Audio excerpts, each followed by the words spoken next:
We're going to talk about how to make both a business and social impact with your advertising. And we're going to focus in how to get your tone right for the moment. How do you talk to your audience right now in this moment with so many things that we're facing? It's going to be case study content, and we have a lot of case studies to go through. So we're going to illustrate through example, and we're going to go right at implicit bias. We're going to take a look at P&G's The Look. We're going to look at Facebook's Born in Quarantine. We're going to look at E-Trade's Buying on the Dips. And we're also going to take a look at Hotels.com and see how they may be advertising either on tone or off tone during this moment. If you're not familiar with Sentient Decision Science, we're a global leader and pioneer in the automation of behavioral science. And that's really what you're going to see today. This is how you know whether your tone is right for the moment. You need automated behavioral science. As you'll see, we're going to focus on causal evidence of the effectiveness of advertising, not casual opinions of whether your ads are going to be successful or not.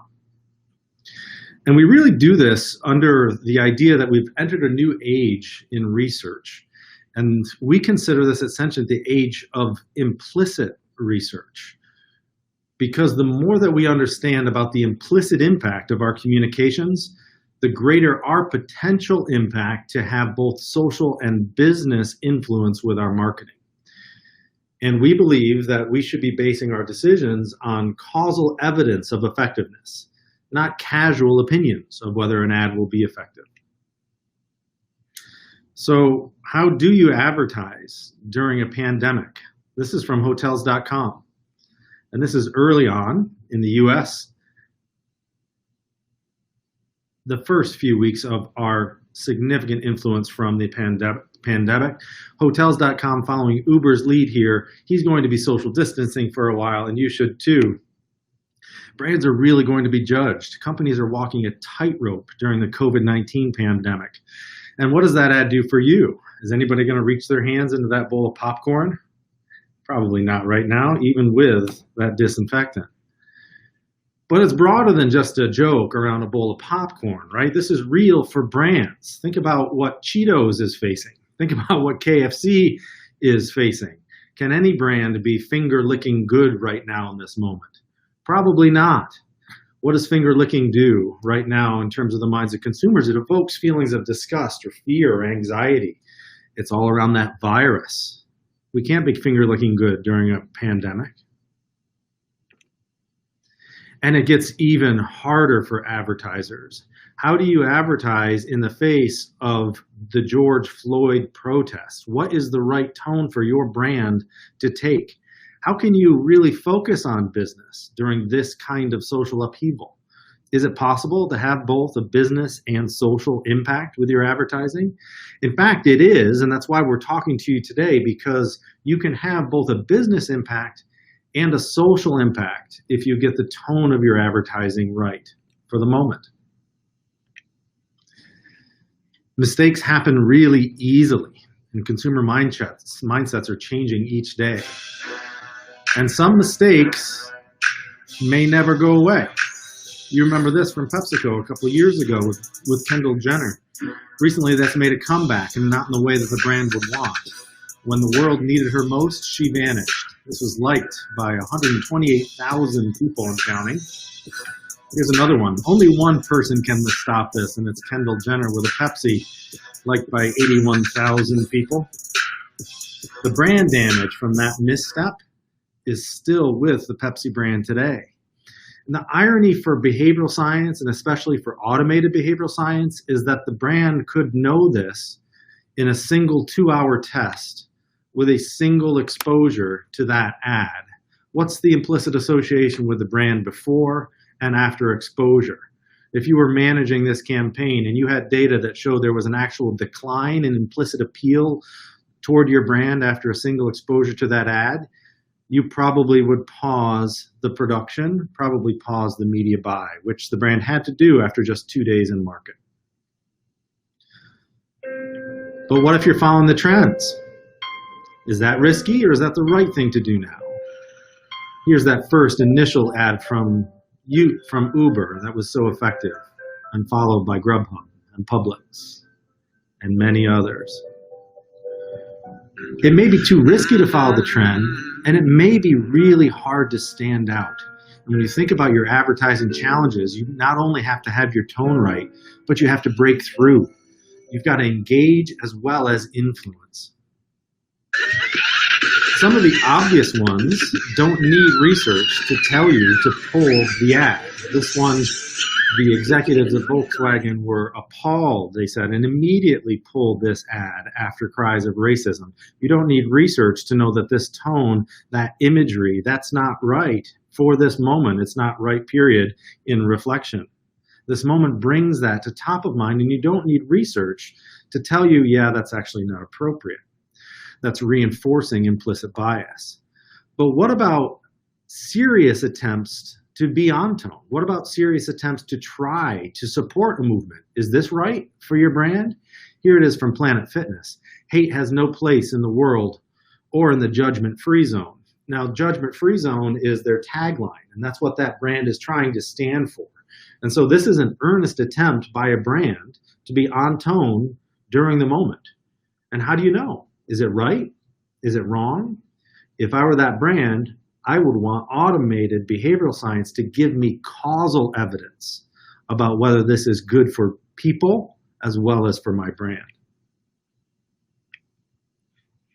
To understand that, whether it's going to be good for your brand and good for people, you need to evaluate both sides of the advertising effectiveness equation, and that's engagement. We have to break through and we have to maintain or captivate attention, and influence. Everyone wants their content to be liked, but it's ultimately persuasion that pays the bill for the brand. But what you're going to see today in this class is your influence is broader than just a business impact. You can have a social impact with your advertising while not diminishing your business impact at the same time. How do you do that? It comes with an automated behavioral science. Some of you may be familiar with Sentient Prime. This is a patented, advanced, efficient, true implicit platform. It's measured over 400 million subconscious associations globally in over 140 countries. And it's award-winning, and for good reason. This is a scaled, true implicit platform that can measure the non-conscious associations in the minds of any consumer anywhere in the world. And it does it through a priming and response time methodology, priming with a brand here and the objective sorting of emotions into categories. We measure velocity and speed and whether the judgments are correct or incorrect to understand how people feel about brands without asking any explicit questions. Interestingly, this was developed to study stereotypes and biases by social psychologists in the mid-1990s. We and some of our friendly competitors took this technique and brought it to business in the 2000s to answer any question that people either may be not willing or able to admit in a typical survey. And it turns out that this approach is very effective not only at measuring business impact, but it's come full circle to measure social impact of advertising. And we're going to show you a couple of examples of that. Essentially, Sentient Prime is measuring the non-conscious associations in the mind. And when you think about this from a brand perspective, it's what automatically comes to your mind. When you see hotels.com, do you think safe, authentic? Do you think cheap? Do you think disgusting? Whatever automatically comes to mind or has greater cognitive accessibility gives rise to an emotional or affective evaluation of that object.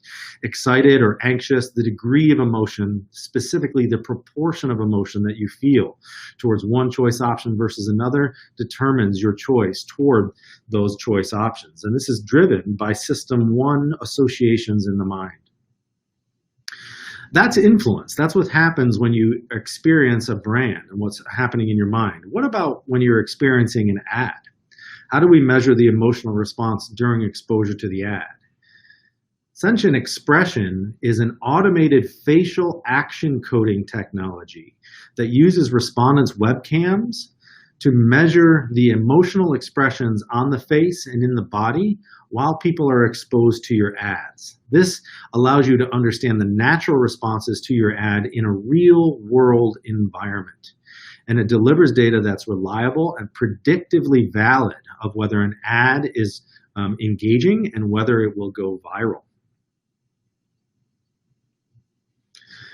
Using a combination of implicit association testing for influence and emotional expression on the face for engagement, we're able to understand not only how these ads influence people from a business and social impact perspective, but why they influence people.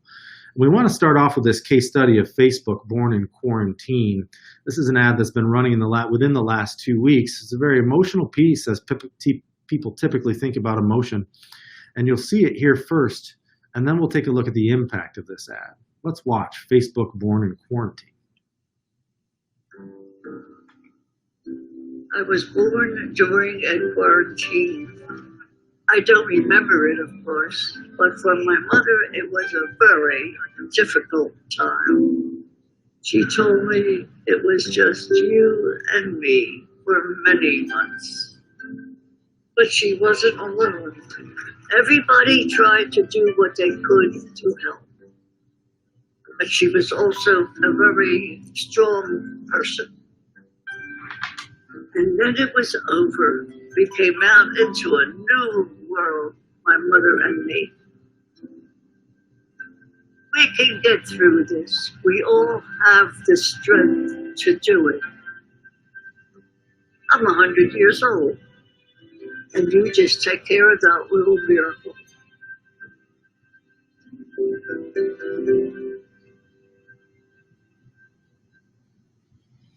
Facebook.com parent support there at the end. It's right on tone, and it's right in the moment. And that's a very difficult thing to do.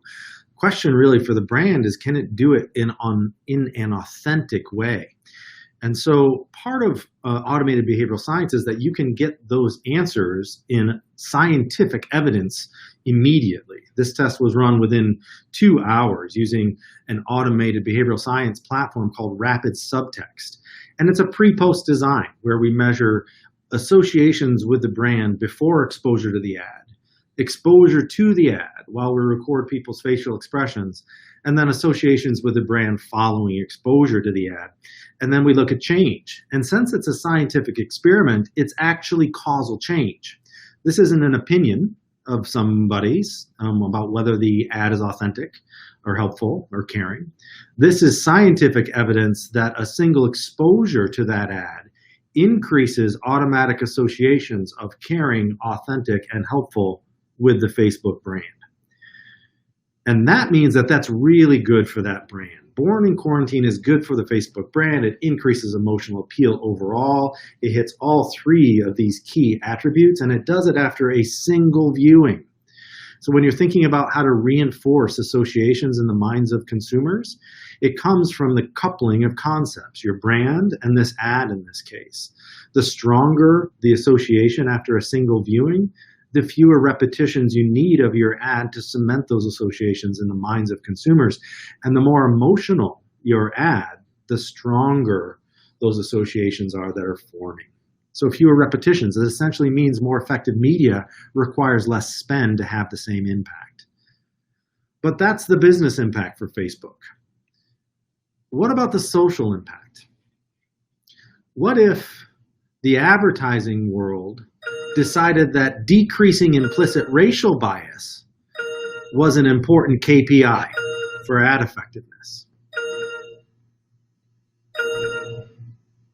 And what if that reduction in implicit racial bias could be measured in the same study that you're using to measure the business impact? What if we could treat ad testing like we treat other diagnostic testing, by collecting scientific evidence of the reduction of implicit bias rather than opinions of whether this reduces implicit bias?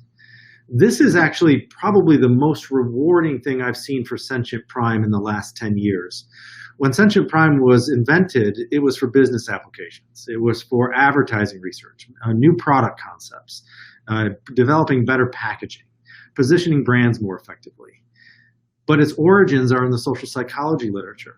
Instead of brands as primes, now imagine people as primes. And the sorting exercise is us versus them. This is social inclusivity. And the faster you are at sorting into the us category, the more automatically you associate an image representing a person in your in-group versus your out-group. This is social inclusivity. And what if your advertising could have an impact on that automatic association, not just business outcomes? It turns out we ran that study for this study on the Facebook ad, and the implicit emotional appeal of Black people is significantly impacted through a single viewing of Facebook Born in Quarantine. Above 100 on this scale is a positive association. Below 100 on this scale is an automatic negative association. I presented this kind of data many times. It's difficult to present, but that is essentially showing you that automatic negative implicit bias, US general population census balanced here, towards Black people in the US, an 88.6 significant negative automatic association. After a single viewing of that ad, you have a lift, a significant lift with 95% confidence of a changed immediate attitude towards Black people after a single viewing. This could be a social impact KPI for advertising. Why isn't it? We can make it one. I want to go a little bit further and say not only can we understand whether an ad has a social impact for a brand, we can understand why. Because we have causal change in the implicit attitudes towards groups of people, we can cut the engagement data by that change variable. So we'll create a group, those people that were more inclusive towards Black women, reduced bias towards Black women following exposure to this ad. What was their emotional experience like? How about the impact on the brand among those people who felt it was more authentic coming from Facebook? Facebook was more authentic following exposure. What was their emotional experience like?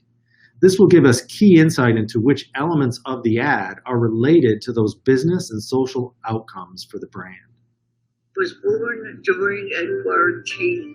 We'll show you two lines that will come through here. But for my mother, it was a very difficult time. The first one is She right told here. me it was just you and me for many months. But she wasn't alone. Amplified, Everybody positive tried to response. do what they could to help. But she was also a very strong person. And then it was over. We came out into a new world, my mother and me. We can get through this. We all have the strength to do it.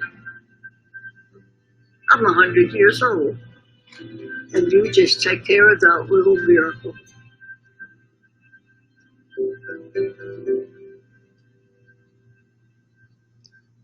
The ad's obviously intending to trying to be inclusive with all of the stories that it's telling within it. But among those people who have reduced bias towards Black women after exposure, where is their amplified positive emotional experience? It's at the moment when the Black woman is giving birth to her child. If this is your 60 and one of your objectives is to reduce implicit bias towards Black women, in your 30-second cut, in your 15-second cut, don't lose that moment. That moment is related to a positive outcome, a positive social impact for Black women. Now, Born in Quarantine is trying to address real social issues during COVID-19. P&G's The Look was launched last year in 2019, before the pandemic hit. And this is a spot that's going right at implicit racial bias.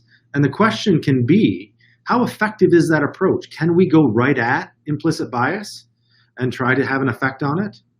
Well, let's take a look at P&G's The Look.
Let's talk about bias from P&G. The answer is yes, you can go right at negative implicit racial bias, and you can have a change in immediate attitudes after a single exposure to your marketing communication. P&G's look goes right at it, and it delivers a significant impact. There's a significant increase in implicit inclusivity towards Black people after a single exposure to P&G's The Look. I love this data. If we want that kind of implicit attitude to change, we have to think about the implicit communication of all of the advertising that's being put in the front of millions of people, billions of people every day. To understand which moments of this ad are most related to increased inclusivity, we're going to take that group of people who felt more inclusive towards Black people after exposure to this advertisement, and we're going to look at their emotional experience during exposure to this ad. They'll come in green about midway through the spot. You'll see the overall valence, which is positive minus negative emotion during the ad. It's a mixed emotion ad, obviously. And then you'll see the positive emotion among those with increased inclusivity towards Black people.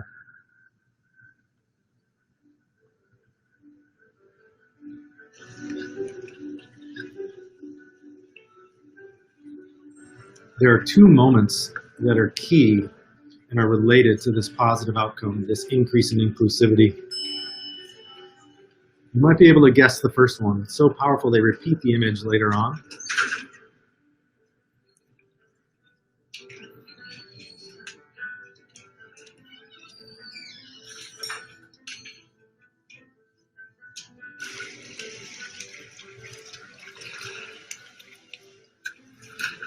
Boom. Right there. And it stays positive. A heightened positive moment, starting with the look at the child. And they return to it here.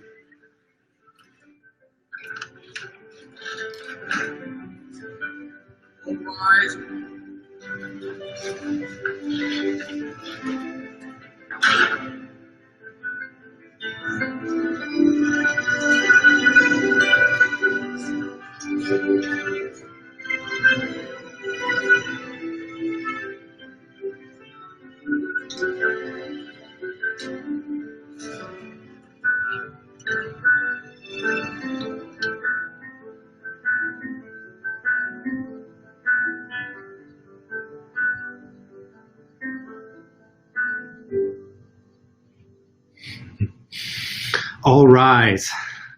Man, I love that. And it's that moment. If you had any question about whether that story has its payoff, take a look at that chart.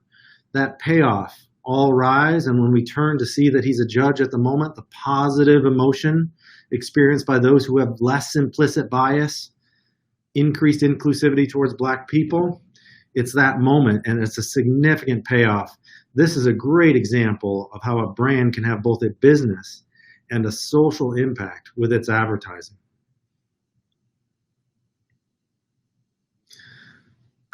Now, as opposed to having an ad like P&G's where you're going right at racial bias, how about one where you're trying to be diverse, you're trying to show diversity, but your goal isn't really inclusivity, it's really just to get people to, in this case, sign up for your platform and start trading.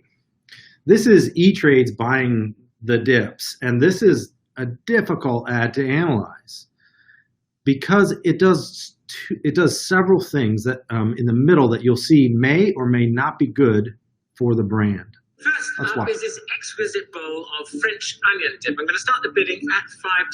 Thank you, sir. Looking for $6. $6 over there. Do I hear $7? $7 in the front. $7 going once, going twice. Sold to the onion lover in the front row. Next up is lot number 17, a spinach and artichoke dip, beautifully set in a hollowed out loaf of sourdough bread. Don't get mad, get E-Trade and get more than just trading. Investing, banking, guidance.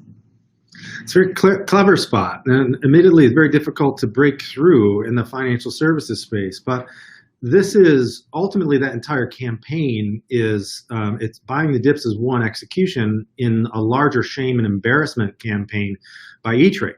They intentionally use negative emotion to engage the viewer. And in fact, that ad is actually quite engaging from a negative emotion perspective.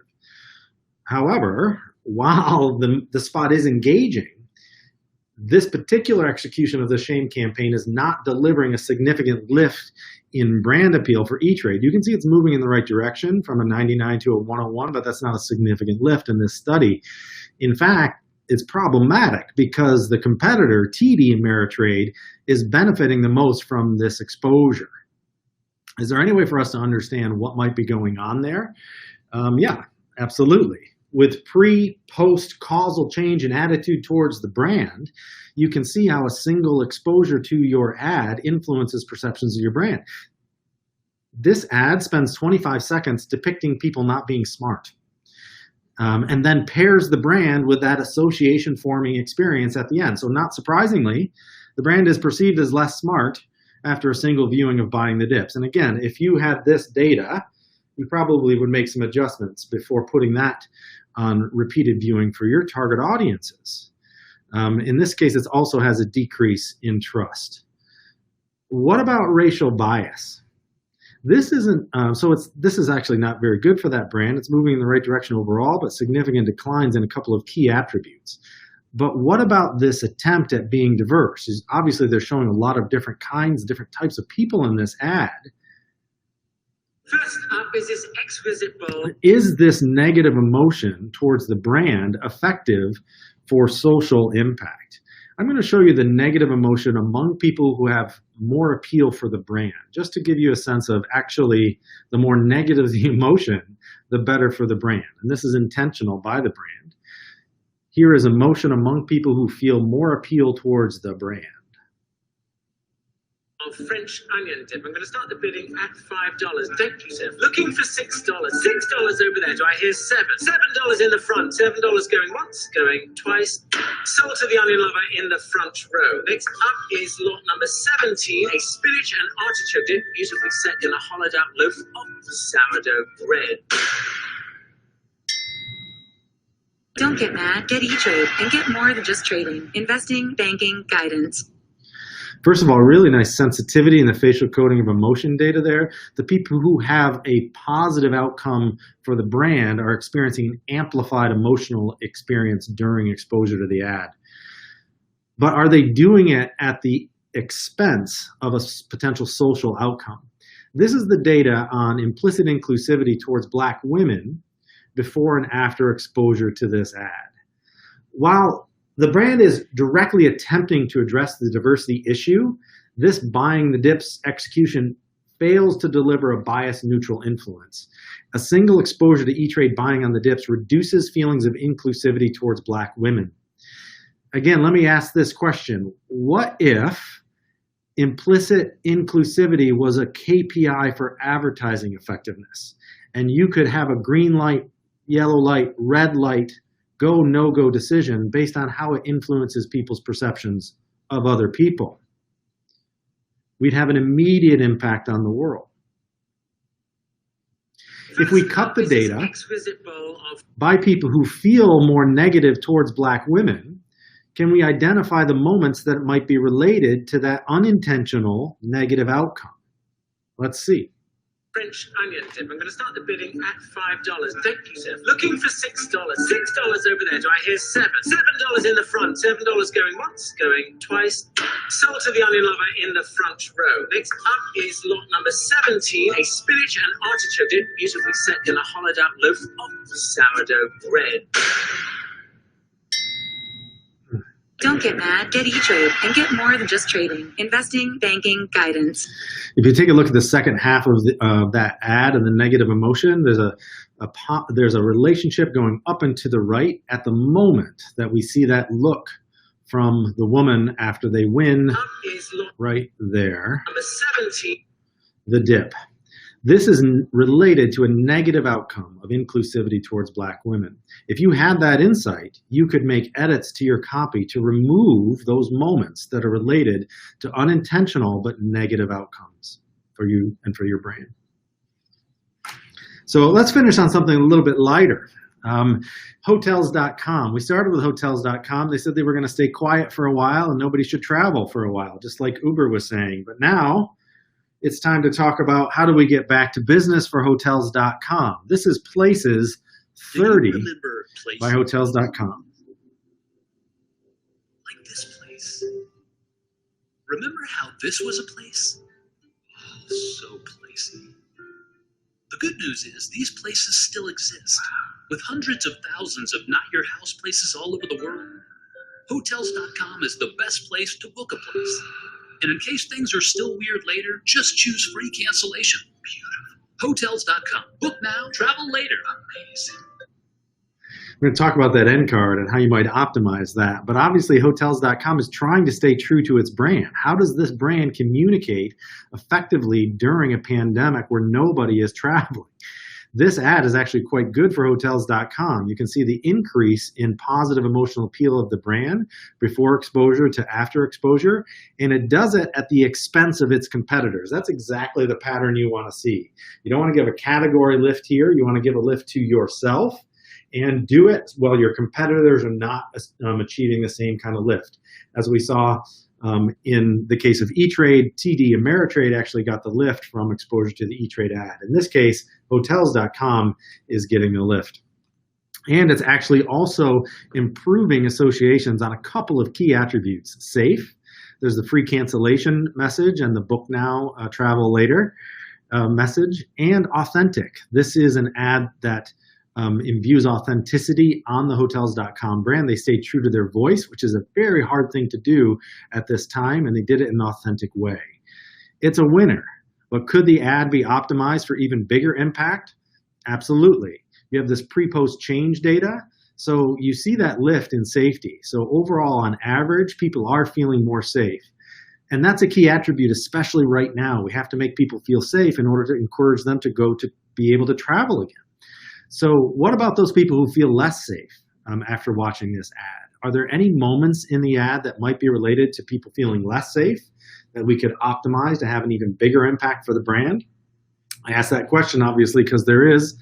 So I'm going to show you a couple of more examples here on this illustration. You're going to see overall emotional engagement, which is the total emotional engagement of the audience. It increases from beginning to end, showing that you have a very effective and engaging ad. I'm going to show you valence, which is positive minus negative, but then towards the end of this ad, we'll show you disgust among those people who feel less safe and negative emotion among those who feel less safe, and see if we can pinpoint a moment that could potentially be optimized for this brand. Let's watch. Do you remember places? Like this place. Remember how this was a place? Oh, so placey. The good news is these places still exist, with hundreds of thousands of not-your-house places all over the world. Hotels.com is the best place to book a place. And in case things are still weird later, just choose free cancellation. Beautiful. Hotels.com. Book now, travel later. Amazing. That's great. Again, on the sensitivity of facial coding emotion, take a look at that that green line on valence. Looks a little bit like the Loch Ness Monster there, hitting all of those joke lines. I love the fact that we're able to get that kind of sensitivity with facial coding emotion. The other thing that I see on this, if I'm trying to optimize this ad, look at the negative emotional response among those people who feel less safe after exposure to this brand, to this ad. It is heightened at the moment of free cancellation. It's a reminder at the very end that, oh yeah, if I book this right now, I might actually have to cancel this. So I'm not really feeling that safe. That could be alleviated with setup earlier in the ad that emphasizes the book now, travel later, so that when you see free cancellation, you're not just reminded that you can't travel right now, but that is actually a safety measure that can make you feel less negative emotion when it's delivered at that end card. Do you? All right, so let's wrap here and open up for questions. How do you do this? How do you get your tone right for the moment? You have to test. And we can't simply rely on opinions of people on whether our ads are going to be effective or not. And we don't have to rely on opinions anymore. We can measure scientific effects of our advertising in an automated fashion. And this is rapid subtext. It combines sentient expression, which is facial action coding, automated, online, with sentient prime, which is implicit association testing, automated, online, to get both the engagement and the influence of your ads. And it happens in 24 hours. Your sample is automated. You get to see influence from before to after exposure to your ad, and you get to understand why by cutting your experience data by those outcome variables. Your results are delivered in a dashboard that you can play with. This is facial action coding from Born in Quarantine, selected by your outcome groups, those people who were more authentic versus less authentic, those people who felt you were more biased versus less biased, those people who had more inclusivity towards other groups of people versus less inclusivity. And you can filter your response to reveal changes in emotional appeal towards your brand and with your custom attributes, all in 24 hours. This is the future of market research. It's behavioral science for sure. It's not opinions, it's behavioral science. But it's automated behavioral science because we need data now. And if you can run this study in under 24 hours, you won't put out advertising that's not good for your brand, nor good for people at large. And you can get it in multiple levels. Silver is just engagement, just how people are engaging. Gold is just influence, how your ad is impacting people. Platinum is both, understanding both the what and the why. You upload your brand logo. You drag and drop your ad file. You select your audience and press go. And in 24 hours, you get your results at a dashboard link. This is automated behavioral science, and it can help every brand make a business impact and a social impact right now in this moment. Thank you for attending this webinar. We have one thing to offer that's really special. You can get a free rapid platinum 24-hour test just by mentioning @Sentient Insight and hashtag IIEX in a tweet today for a chance to win in a random draw, and we will announce the winner tomorrow on Twitter. So if you have a question about your ad, is it socially sensitive? Is it going to have an impact for your business? We can tell you in 24 hours, and we can tell you why with a free rapid platinum study. Let's open up for questions. Wow, thank you so much, Aaron. That was very interesting, informative. We have just a few seconds for questions. We're running a little over time here, but one quick question. How long did it take to run that study for E-Trade? That study took about 3 hours to run. Wow, that's great. That's quick. Yeah, you know, Kara, the thing on that is the sample is automated too. By working with partners like Pure Spectrum, the sample is automated so you can collect data in hours, not days or weeks. Wow, that's amazing. Also, are these measures applicable across all cultures? That's such an important question. And you know, when you have quantitative researchers have faced this for ages. It's called scale use bias. You use a 1 to 7 scale, and you know you have to correct for it statistically because people in one country don't use the scale the same way as people in another country. So researchers have faced that for ages, and the good researchers are able to correct for that on your conscious measures. The same is true for non-conscious measures. Implicit association testing automatically adjusts for individual differences because it's normed within the individual. And that's such an important point, that you don't have to worry about scale use bias with implicit association testing because it's true to the person taking the test. Wow, that's great. Well, I wish we had more time for questions. I will encourage all attendees to visit Sentient Decision Science website or also find them on the community function, and you can connect and even set up a private one-on-one meeting. Thanks, Karen.